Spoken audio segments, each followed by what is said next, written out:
அன்பு நண்பர்கள் அனைவருக்கும் வணக்கம். வாழ்க வையகம், வாழ்க வளமுடன். எல்லா புகழும் ஆண்டாளுக்கே. நரசிம்மன் திருவடிகளே சரணம். ஸ்ரீமத் விஷ்ணு சித்தாரிய மனோநந்தன எதுவே நந்தநந்தன சுந்தரி கொதாய நித்தியமங்கலம். தென்னாடுடைய சிவனை போற்றி, என் நாட்டுக்கும் நிறைவா போற்றி. முதல் விஷயம், ஒரு தனி மனிதர் வேலை கையில் எடுத்துக்கிட்டு நடந்து போகிறதுக்கு தற்போதைய தமிழக அரசாங்கம் தடை விதித்திருக்கின்றது. இது வருத்தத்துக்குரிய செய்தி. பிற மதங்கள் என்ன பண்ணுறாங்கன்ற விஷயம் அல்ல. இந்த திராவிட மாடல் அரசு ஏன் இந்துக்களுடைய விஷயத்தில் இவ்வளோ ஆக்ரோஷமாக இந்துக்களுக்கு எதிராக செயல்படுகின்றது என்பது ஒரு $1 மில்லியன் கொஸ்டின். இந்த திராவிட மாடல் அரசுக்கு, அவங்களுடைய சித்தாந்தத்துக்கு, திராவிட சித்தாந்தத்துக்கு பிராமணர்கள் எதிரிகள். நீங்கள் பிராமணர்களை தைரியம் தான் எதிர்த்துங்க. அதை விட்டுட்டு பிராமணர்கள் சப்போர்ட் பண்ணுறாங்க, பிராமணர்கள் பார்ட் அண்ட் பார்சல் ஆஃப் இந்துவிசம்ன்றதுக்காக ஒட்டுமொத்த இந்து மத கலாச்சாரத்தையும் இந்து மத கொள்கைகளையும் கிண்டல் செய்வதும், கேலி செய்வதும், வழிபாட்டுக்கு தடங்கள் விதிப்பதையும், தடங்கள் ஏற்படுத்துவதையும் ஒத்துக்கொள்ள முடியாது. அதுலேயும் குறிப்பாக 15/6/2025 தியாகதுருகத்தில் திரு ராமன் அவர் அமைப்பு செயலாளர் விஸ்வ இந்து பரிஷத்தில் அவர் தனி மனிதனாக வேலை எடுத்துகிட்டு போகும்போது அவர் தடுத்து நிறுத்துகிறாங்க. அதுக்கு காரணம் என்னென்னா, நடந்து போகக்கூடாதுன்னு தமிழ்நாட்டில் ஏதாவது சட்டம் இருக்கா? எனக்கு அந்த ஆர்பி உதயகுமார் மேலாம் பெரிய மதிப்பு கிடையாது, முன்னாள் அமைச்சர். ஆனால் அவர் ஒரு போலீஸ் ஸ்டேஷன் அடித்து நொறுக்கப்படுகின்றது அவருடைய சட்டமன்ற தொகுதிக்குள்ளே. அதை அவர் பார்வையிட செல்வதற்கு அவருக்கு எல்லா உரிமையும் உண்டு. அதை செல்லும்போது அவரையும் நீங்கள் போகக்கூடாதுன்னு தடுக்கிறாங்க. என்ன ஆக போகுது? இதை பார்த்து இப்போ வேலை எடுத்துகிட்டு போனால் உடனே மக்கள்லாம் பிஜேபி ஓட்டு போட்டுருவாங்களே. நம்பர் 2, அவர் போய் ஆர்பி உதயகுமார் போலீஸ் ஸ்டேஷன் பார்த்துட்டா உடனே மக்கள் ஏடிஎம்கே ஓட்டு போட்டுருவாங்களா? உடனே பெரிய அதிருப்தியால் வந்துருமா? அதெல்லாம் கிடையாது. எல்லாத்தையும் ஃப்ரீயாக விடுங்க. நீங்கள் அழுத்து தான் மக்களுக்கு இந்த அரசின் மேலே கோபம் அதிகமாகும். அதுலேயும் மேலமங்கலம் குமரகுரு தேசிக சுவாமிகள் ரொம்ப தைரியமாக போல்டாக அந்த இடத்துல போலீஸை ஹேண்டில் பண்ணாங்க. அவருக்கு ஒரு பிக் சல்யூட்டு. மிக தைரியமாக போலீஸ் அச்சுறுத்தலுக்கு பயப்படாமல் வேலை எடுத்து சென்ற திரு ராமன் அவர்களுக்கு என் மனமார்ந்த வாழ்த்துக்கள், பாராட்டுக்கள். நம்பர் 2, படவேடு பொறுத்த வரைக்கும் அன்னதானம் நல்லபடியாக ஆரம்பித்து நல்லபடியாக முடிந்தது. அதற்கு எல்லா வகையிலும் உதவிகரமாக இருந்த படவேடை சேர்ந்த திரு பாஸ்கர் அவர்களுக்கு என் மனமார்ந்த நன்றி. ஆண்டாள் பக்தர்கள் பேரில் யாருக்கும் தேங்க் பண்ணலாம் விஷயம் கிடையாது. ஏன்னா part and parcel of team. திரு பாஸ்கர் அவர்கள் ஃபுல் சப்போர்ட் எக்ஸ்டெண்ட் பண்ணியிருக்காரு. அவருக்கும் அவர் குடும்பத்திற்கு என் மனமார்ந்த நன்றிகள். 3வது விஷயம், நீங்கள் யாராவது உங்கள்கிட்ட பேசிகிட்டு இருக்காங்க அப்படின்னும்போது டக்குன்னு வேறு யாருக்காவது அவங்களுக்கு ஃபோன் கால் வரும். இப்போ நான் ரமேஷோட பேசிகிட்டு இருக்கேன். ரமேஷ்க்கு ஒரு ஃபோன் கால் வருது. உடனே சுக்கலிங்கம் பக்கத்தில் இருக்காரு, நீங்கள் ஒரு 2 வார்த்தை பேசுங்க அப்படின்னு சொல்லி ஃபோனை கொடுக்கக்கூடாது. அது மிகப்பெரிய தவறு. நீங்கள் பேசுங்க. முதல்ல 2 பேர் பேசும்போது ஃபோன் அட்டன் பண்ணுறதே தவறு. அது அடுத்தவருக்கு மரியாதை இல்லை. நீங்கள் அட்டன் பண்ணது இல்லாமல் அந்த ஃபோனை கொடுத்து வீடியோ காலோ இல்லை ஆடியோ காலோ ஏதோ ஒன்று பேச சொல்லி வற்புறுத்துவது மிகப்பெரிய தவறு. அது நான் சொல்கிறது, அது ஒரு தீவிரவாத செயலை தான் நான் பார்க்குறேன். அடுத்த நேரத்தை நாம் எடுத்துக்கொள்வதற்கு நமக்கு எந்தவித உரிமையும் இல்லை. ஸோ இது கவனத்தில் கொள்ளவும். இந்த தவறை நீங்கள் பண்ணாதீங்க. இப்போ நிறைய இடங்களில் கரண்ட் கட் அப்படின்ற ஒரு விஷயம் நம்ம தாண்டி வந்துட்டுருக்கோம். கரண்ட் கட் ஏற்படுகின்றது, மின்சார தடை ஏற்படுகின்றது. அதற்கான கம்ப்ளைண்ட் நம்பர் 949879 94987 94 98 7 94 98 7. இந்த நம்பருக்கு நீங்கள் தமிழ்நாட்டில் எங்கேருந்து வேணால் சென்ட்ரலைஸ் கால் சென்டர் எங்கே வேணால் கால் பண்ணி சொல்லலாம். இது கொஞ்சம் நல்லா ஆக்ஷன் எடுக்கிறாங்க. ஸோ இந்த நம்பரை ஸ்டோர் பண்ணி வச்சுங்க. அப்புறம் 5வது விஷயம், ஜெய்ஹிந்த் அப்படின்ற ஒரு வார்த்தை எங்கேருந்து உருவாச்சு அப்படின்னு நீங்கள் கேட்டிங்கன்னா எல்லாம் சுபாஷ் சந்திர போஸ் சொல்லுவாங்க. ஆக்சுவலாக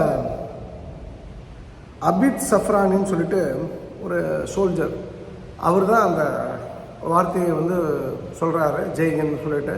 அதை சுபாஷ் சந்திர போஸ் காப்பி பண்ணுறாரு. அதுக்கப்புறம் ஜவஹர்லால் நேரு காப்பி பண்ணுறாரு, நேருன்னு வருது.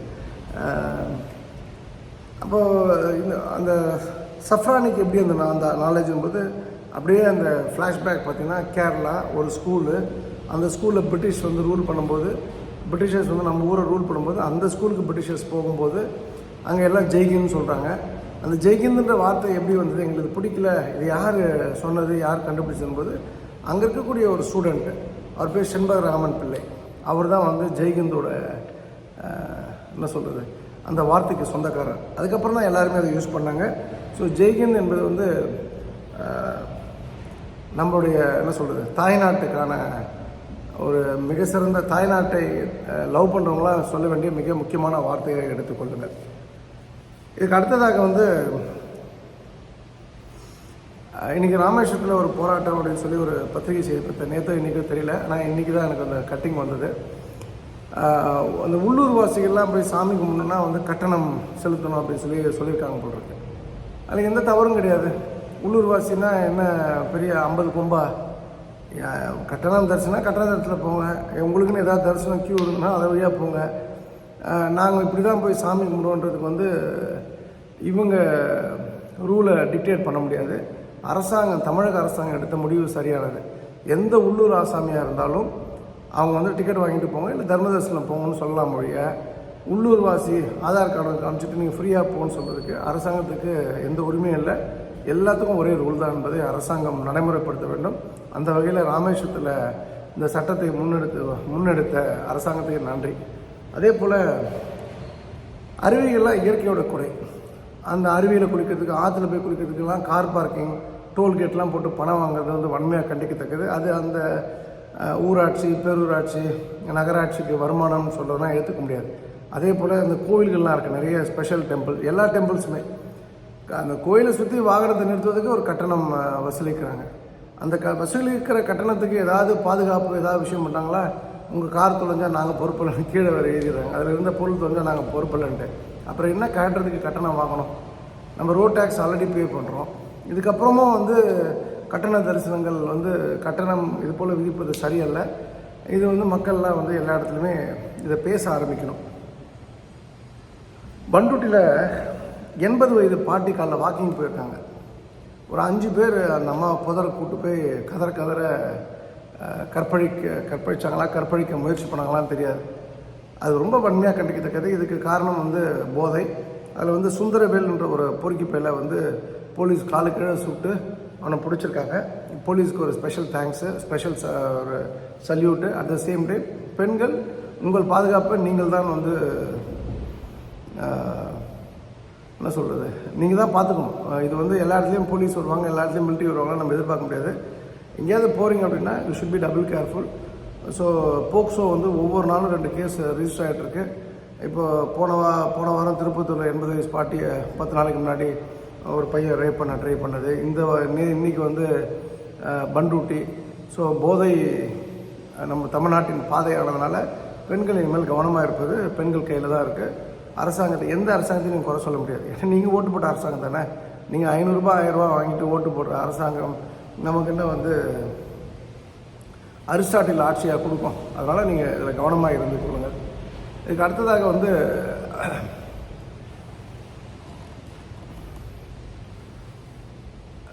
சமீபத்தில் ஒரு நண்பர் ஒருவர்கிட்ட பேசிகிட்டு இருந்தார். அப்போது அந்த நண்பர் ஒரு விஷயத்தை சொன்னார்.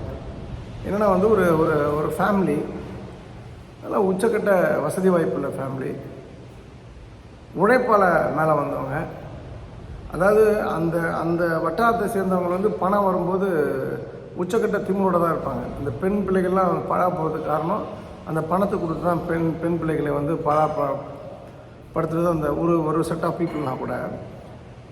இந்த இடத்துல நீங்கள் கவனிச்சிங்கன்னா அந்த அவங்க சொல்லும்போது, நண்பர் ஒருத்தன் அவங்க சொல்லும்போது, அதாவது சாப்பிட்ட பிளேட்டை கூட அவங்க கழுவி வச்சுருவாங்களாம். தன்மையாக பேசுறது, அதிர்ந்து பேச மாட்டாங்களாம். பிள்ளைகளுக்கும் அதே போதனை தானா.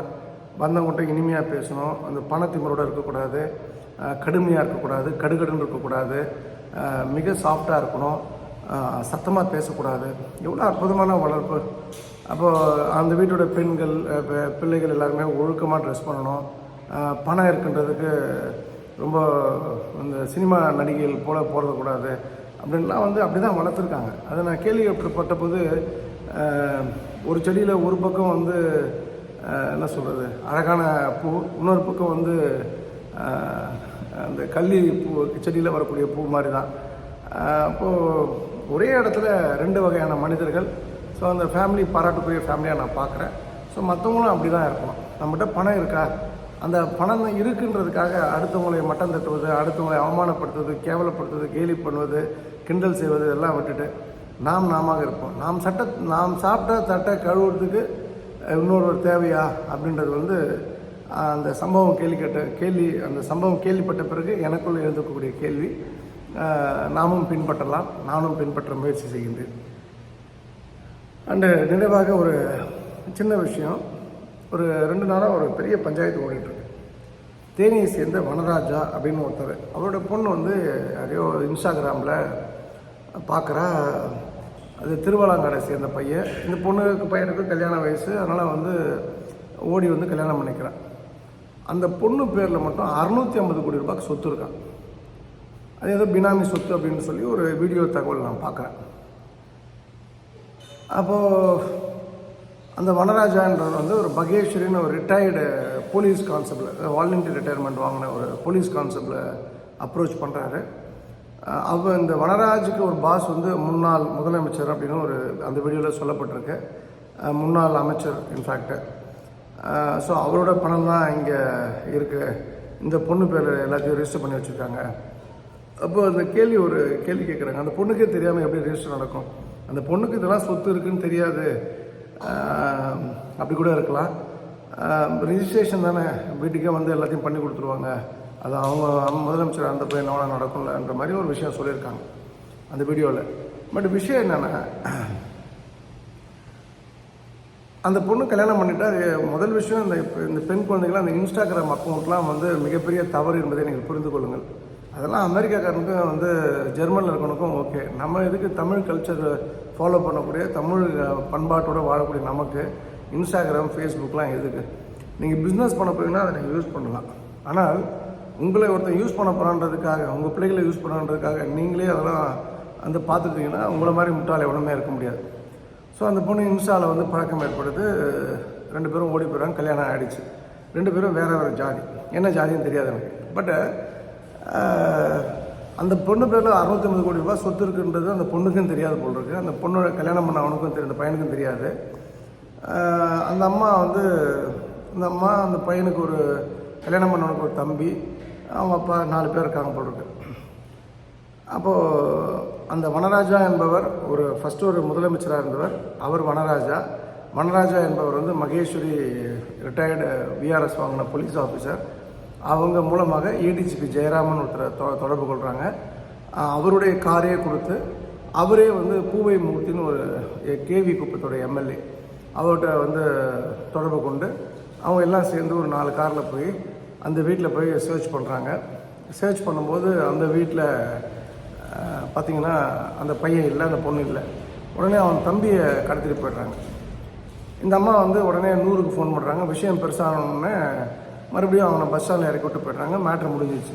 ஆனால் அங்கே ஆஷ்ரா கார்க் அப்படின்னு சொல்லிட்டு ஒரு மிக நேர்மையான போலீஸ் ஆஃபீஸர், அவர் விடலை, யாராக இருந்தாலும் போட்டு பார்க்கணும் அப்படின்னு சொல்லிட்டு உள்ளே இறங்குறாரு. பார்த்தா ஏடிஜிபி இன்வால்வ் இருக்கார், அந்த முன்னாள் அமைச்சர் இன்வால்வ் இருக்கார், இந்த இப்போ சிட்டிங் எம்எல்ஏ இன்வால்வ் இருக்கார். எதாக இருந்தாலும் தூக்கி உள்ளே போட்டுன்னு சொல்லிடுறாரு.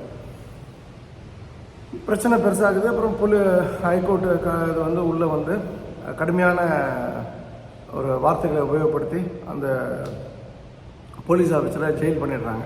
ஏடிஜிபி ஒரு கர்நாடகாவை சேர்ந்தவர், தமிழ்நாட்டுக்கு கேடரை உள்ளதுக்கு போட்டுறாங்க. மோஸ்ட் பவர்ஃபுல் போலீஸ் ஆஃபீஸராக இருந்தவர். இன்ஃபேக்ட் அவர் போலீஸ் ஆஃபீஸராக போன கவர்மெண்ட்டில் இருந்தப்போ தான், ஏடிஎம்கே கவர்மெண்ட்டில் அவரோட காரில் தான் வந்து பணம்லாம் எலெக்ஷனுக்கு கொண்டு போனதாக அவர் மேலே ஒரு குற்றச்சாட்டு. அதுக்கப்புறம் எலெக்ஷன் கமிஷனரை மாற்றி வேறு இடத்துல போஸ்டிங் போட்டோம்னா எல்லாருக்கும் தெரியும். ஒரு போலீஸ் ஆஃபீஸர் இதை பண்ணலாமா? இதில் இன்வால்வ் ஆகலாமா? ஒரு எம்எல்ஏ, மக்களால் தேர்ந்தெடுக்கப்பட்ட எம்எல்ஏ வேல்முருகன், ஜஸ்டிஸ் வேல்முருகன் பின்னி படல் எடுத்திருக்காரு. அருமையான கேள்விகள். ஒரு உண்மையிலே வந்து மூளை உள்ளவன், 6 அறிவு உள்ளவன் அதை கேட்டானா உடனே சூசைட் பண்ணிப்பான். நீ வந்து 70,000 பேர் ஓட்டு போட்டிருக்காங்க, அதில் 10,000 ஓட்டில் ஜெயிச்சிருக்க. அவர் எல்லாம் கேட்குறாங்க, நீ எவ்வளோ ஓட்டில் ஜெயிச்ச, என்ன கட்சியெல்லாம் கேட்டு சொல்கிறாங்க. நீ எல்லாருக்கான எம்எல்ஏ, நீ இப்படி வந்து கட்ட பஞ்சாயத்து பண்ணுறதுக்கா எம்எல்ஏ ஜெயிச்சேன்னு சொல்லி கேட்டிருக்காரு. ஸோ அது ஒரு சவுக்கடி, அந்த சாட்டை அடி. இதன் மூலமாக நான் சொல்கிறது என்னென்னா, இன்றைக்கி வந்து ரவுடிஸு, போலீஸு, பியூரோக்ராட்ஸு, பொலிட்டீஷியன்ஸ் எல்லாமே ஒரு நெக்ஸஸ் தான், ஒரு லிங்கில் தான் இருக்காங்க. ஸோ நீங்கள் பொம்பளை பிள்ளையை வச்சுருங்கன்னா அந்த பொம்பளை பிள்ளையோட பாதுகாப்பை நீங்கள் உறுதி செய்து கொள்ளுங்கள். நாளைக்கு வந்து கடத்தி போயிட்டா, நாளைக்கு வந்து அப்புறம் நம்ம ரவுடிஸை போய் பார்க்கணும், போலீஸை பார்க்கணும், அப்புறம் வந்து நாளைக்கு இதே போல் ஒரு பிரச்சனை ஏற்படாமல் இருக்கணும் உங்கள் லைஃப்லன்னா உங்கள் பிள்ளையோட பாதுகாப்பை நீங்கள் உறுதி செய்து கொள்ளுங்கள். குறிப்பாக இந்த இன்ஸ்டாகிராம், ஃபேஸ்புக்கு, ட்விட்டரு, லிங்க்டின் இது போன்ற எந்த விஷயங்களும் நம்ம பொம்பளை பிள்ளைங்களுக்கு வேண்டாம். அதோட அழிச்சாட்டியம் வந்து வேறு எதுவுமே கிடையாது என்பது என்னுடைய தாழ்மையான கருத்து. ஸோ இது என்ன, இந்த கேஸ் என்ன ஆக போகுதுன்னு போகதான் நமக்கு தெரியும். பட் ஆனால் இது ரொம்ப தமிழ்நாடு வந்து தலைகுனியக்கூடிய ஒரு கேஸாக நான் பார்க்குறேன். இவ்வளோ மோசமாக இருப்பார்களா போலீஸ் ஆஃபீஸர்? இவ்வளோ மோசமாக ஒரு எம்எல்ஏ இருப்பாரா? இவ்வளோ மோசமாக ஒரு முன்னாள் தமிழக முதல்வர் இருப்பாரா அப்படின்னா அதெல்லாம் $1,000,000 கொஸ்டின். சில விஷயங்கள் நம்ம வந்து நதி மூலம் ரிஷி மூலம் பார்க்க வேண்டாம். ஸோ என்ன நடக்குமோ அது நடக்கட்டும், அவ்வளோதான். என்ன பியூட்டினா 650 கோடி ரூபா அந்த பொண்ணு பேரில் சொத்து இருக்குன்னா அப்போ அந்த இடிலாம் என்ன பண்ணுறாங்க, இன்கம் டேக்ஸ்லாம் என்ன பண்ணுறாங்க? பேச்சு வந்தாச்சு, உள்ளே போய் அதெல்லாம் மக்களோட வரி பணம் தானே, மக்கள்கிட்ட திருடப்பட்ட பணமாக தானே இருக்கும். உழைச்சா அந்த பொண்ணு 20 வயசு பொண்ணு பேரில் இவ்வளோ சொத்து வாங்கிக்க முடியும்? எல்லாத்தையும் அட்டாச் பண்ண வேண்டியதானே, மக்களுக்கான பணம் மக்கள்கிட்டே வரட்டும்ல. ஸோ பார்ப்போம் கவர்மெண்ட் என்ன பண்ணுறாங்கன்ட்டு. இந்த இப்போ நம்ம வெட்டி விஷயங்கள் பார்த்தோம். நம்ம வந்து வெட்டியாக இருக்க வரான்னா இந்த நான் சொல்லக்கூடிய விஷயங்களை கெட்டியாக பிடிச்சிங்க.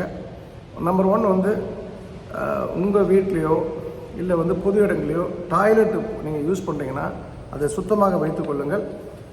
நீங்கள் உள்ளே போகும்போது எப்படி நீட்டாக இருக்கணுமோ அதே போல் தான் வெளியில் வரும்போது நீட்டாக இருக்குன்றதை நீங்கள் புரிந்து கொள்ளுங்கள். பிறருக்கு எந்த வகையிலும் நீங்கள் கஷ்டத்தை கொடுக்கக்கூடாது. நம்பர் 2, உங்கள் வீட்டில் வந்து வாரியல் தொடப்பம் இருக்குன்னா அதை எந்த சூழ்நிலையும் வந்து காலால் எட்டி உதைக்காதீங்க. 3வது வந்து தெருவில் செல்லக்கூடிய கீரைக்காரு, அந்த பழம் விற்கிறவங்கட்டெலாம் போய்ட்டு பேரம் பேசாதீங்க. அந்த ஆட்டோ டிரைவர்லாம் 10 ரூபா 20 ரூபா கூட கேட்குறேன்னா அங்கே கொடுத்துட்டு போயிடுங்க. நல்லா இருப்பீங்க, சிறப்பாக இருப்பீங்க. அப்போ சாப்பிட்ற சாப்பாடை எப்பவும் பழிக்காதீங்க. அது உங்கள் குடும்பத்துக்கு, ஒட்டுமொத்த குடும்பத்துக்கு நல்லதில்லை. அது மாதிரி சாப்பாடை விரைவு செய்யாது. எந்த அளவுக்கு நீங்கள் சாப்பாடை வேஸ்ட் பண்ணீங்களோ அந்த அளவுக்கு வீணாக போகிறீங்கன்னு அர்த்தம். நீங்கள் உங்கள் வீட்டில் ஆண் இருக்கலாம், பெண் இருக்கலாம், கல்யாண வயசில் அப்படின்னா வரதட்சணை மட்டும் வாங்காதீங்க. வரதட்சணை வாங்குவதும் தவறு, கொடுப்பதும் தவறு. கால் ஆட்டுவது மிகப்பெரிய நெகட்டிவிட்டி. இப்போ கூட ராமதாஸ் அவர்கள் பாட்டாளி மக்கள் கட்சியோட தலைவர் சொன்னார். அவர் பேசிட்டுருக்கே அவன் வந்து மைக்கை தூக்கி போட்டு கால் ஆட்டிகிட்டு இருக்கா அப்படின்னு சொல்லி அவங்க பையனை அன்புமணி பற்றி சொன்னார். அது மிகப்பெரிய தவறு. அவர் சொன்ன குற்றச்சாட்டுகள்லாம் எனக்கு ஒரு விஷயம் இல்லை. நான் அதில் ஒரு சைக்காலஜிக்கலாக வந்து ஒரு விஷயத்தை பார்க்கணுன்னா அந்த அன்புமணி ராமதாஸ் அவர்கள் கால் ஆட்டினது வந்து மிகப்பெரிய அட்ராசிட்டி, மிகப்பெரிய அட்ராஷியஸ் ஒரு விஷயம். அவ்வளோ பெரிய லீடருக்கு அந்த விஷயம் இருக்கக்கூடாது. அது மிகப்பெரிய நெகட்டிவிட்டி. ஸோ கால் ஆட்டுறதை அவாய்ட் பண்ணிவிடுங்க. வீட்டில் வந்து அன்யூஸ் ஐட்டம்ஸ் இருக்கக்கூடாது. உபயோகப்படுத்தப்படாத பொருட்கள் வந்து நம்ம வீட்டில் இருக்குது அப்படின்னா அதை தூக்கி போட்டுருங்க. உடைந்த பொருட்களையும் வீட்டில் வச்சுக்காதீங்க. பெண்கள் வந்து ஸ்டிக்கர் போட்டு வச்சுக்கிறத அவாய்ட் பண்ணுங்கள். ஹெல்மெட் போடுறீங்கன்னா ஸ்ட்ராப் போட்டு ஹெல்மெட் போடுங்க. ஹெல்மெட்டு சும்மா அந்த பிளாஸ்டிக் ஹெல்மெட்லாம் போடாதீங்க. 1000 ரூபாய்க்கு டீசெண்டான ஹெல்மெட்டு ஐஎஸ்ஐ தரமுத்திரையோடு இருக்குன்னா அந்த ஹெல்மெட்டை வேர் பண்ணுங்கள். சீட் பெல்ட், காரில் சீட் பெல்ட் போடாமல் ட்ராவல் பண்ணாதீங்க.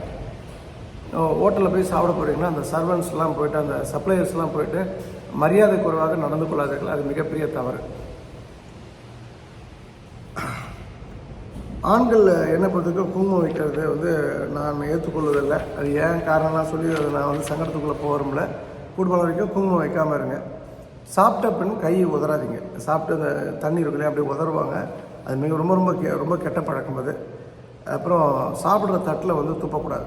முருங்கைக்காய் சாப்பிட்றீங்க, சிக்கன் சாப்பிட்றீங்க, மட்டன் சாப்பிட்றீங்கன்னா அதை அப்படியே சாப்பிட்டு கையை வச்சு எடுத்து போடுறதுக்கு நமக்கு டைம் இருக்காது. இன்னும் பெரிய அப்பாட்டுக்கிற அம்பானி அதானியோடைய கடைசி பையன் மாதிரி அந்த சோம்பேறித்தனத்துக்கு நீங்கள் பதில் என்ன பண்ணுவாங்கன்னா துப்புவாங்க. அது அவன் நட்புலாம் வந்து வச்சுக்காதீங்க. அவன்லாம் வந்து குழி தோண்டி புதைக்கப்பட வேண்டியது உடனடியாக. ஷேவிங் செய்யாமல் இருக்கக்கூடாது, கவனம் இருக்கட்டும். நிறைய பேர் கேட்குறாங்க, நான் ஒரு பர்பஸ்க்கு வச்சுருக்கேன், தயவுசெய்து விட்ருங்க, என் கதையை விட்ருங்க. நான் டெய்லி ஷேவ் பண்ணக்கூடிய ஆள். அது வந்து இன்னும் கொஞ்ச நாள் வந்து முடிஞ்சுன்னா ஷேவ் பண்ண போகிறேன். நான் டெய்லி ஷேவ் பண்ணக்கூடிய ஆள். நீங்கள் டெய்லி ஷேவ் பண்ணுங்கள். அது மாதிரி கஷ்டப்படுறவன் சொத்து, குறிப்பாக ஏலத்தில் எடுக்கிறது வந்து தவறு. கஷ்டப்படுறவனுடைய சொத்து, நகை ஏலத்தை எடுக்கிறது தவறு. அந்த குடும்பங்கள் நல்லா இல்லை, எடுக்கிற குடும்பங்கள். கரண்ட்டை வேஸ்ட் பண்ணாதீங்க. இன்றைக்கி என்ன கிழமை? செவ்வாய்க்கிழமையா சிகப்பு கலர், புதன்கிழமையா பச்சை கலர், வியாழக்கிழமையா மஞ்சள் கலர், இது போல் கிழமை பார்த்து கலர் ட்ரெஸ் வந்து கலர் கலராக வேர் பண்ணாதீங்க, அந்த கிழமைக்கு ஏற்றது அப்படின்னு சொல்லி ஜோசியர்கள் சொல்கிறது கேட்டு மனசு அப்புறம் புண்படக்கூடிய சம்பவங்கள் கூடிய வரையில் நடக்கும். நீங்கள் அதை ஃபாலோ பண்ணிங்கன்னா சத்தமாக பேசாதீங்க. ஒரு ஒரு ஒரு நார்மலாக பேசும்போது சத்தமாக பேசுவதோ, ஒரு சண்டையில் சத்தமாக பேசுகிறீங்க அப்படின்னா அது மிகப்பெரிய தவறான பழக்கம். சண்டை போடும்போது ஒருத்தன் சத்தமாக பேசுகிறேன்னா அவன் பக்கம் தப்பு இருக்குன்னு அர்த்தம். அவன் ஏதோ தப்பை மறைக்கிறதுக்காக சத்தமாக குரலை உயர்த்தி பேசுகிறன்னு அர்த்தம். ஸோ சத்தமாக பேசுகிறவங்கள நம்பாதீர்கள். சத்தமாக பேசுகிறவங்க தவறு இருக்குன்னு அர்த்தம். ஆடம்பர வாழ்க்கையை வாழவே வேண்டாம்.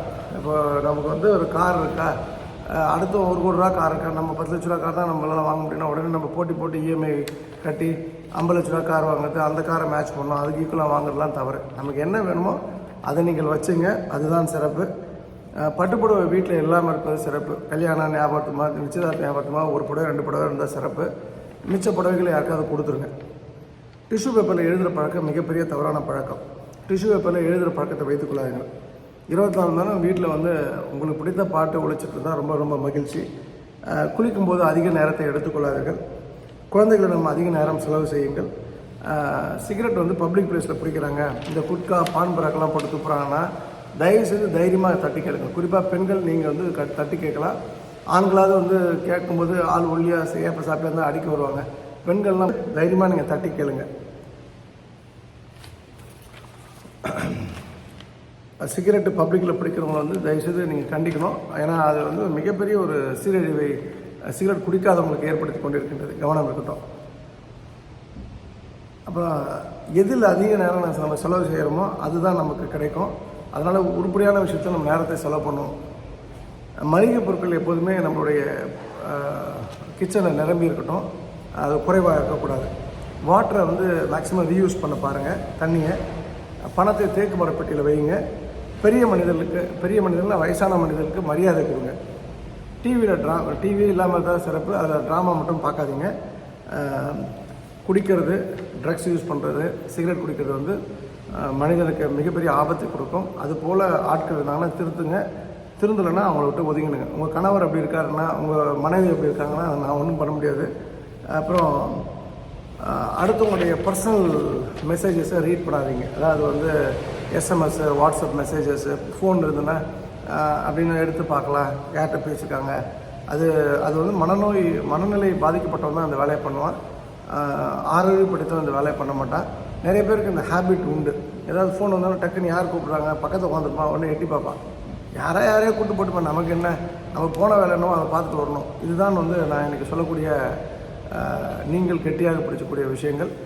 தொடர்ச்சியை நாளை தொடர்கின்றேன். இந்த அருமையான வாய்ப்பு கொடுத்த திருச்செந்தூர் பழிமுருகன் தாய் ஆண்டாளுக்கு நான் என் மனமார்ந்த நன்றி. மீண்டும் நாளை இரவு உங்களை சந்திக்கின்றேன். ஆடி ஆடி அக்கம் கரைந்து பாடி பாடி கண்ணீர் மல்கி எங்கும் நாடி நாடி நரசிங்காவும் என்று வாடி வாடும் இவ்வானதிலே எல்லா புகழும் ஆண்டாளுக்கே. நரசிம்மன் திருவடியிலே சரணம். நன்றி, வணக்கம். சர்வம் கிருஷ்ணார்ப்பணம். ஸ்ரீராமஜெயம்.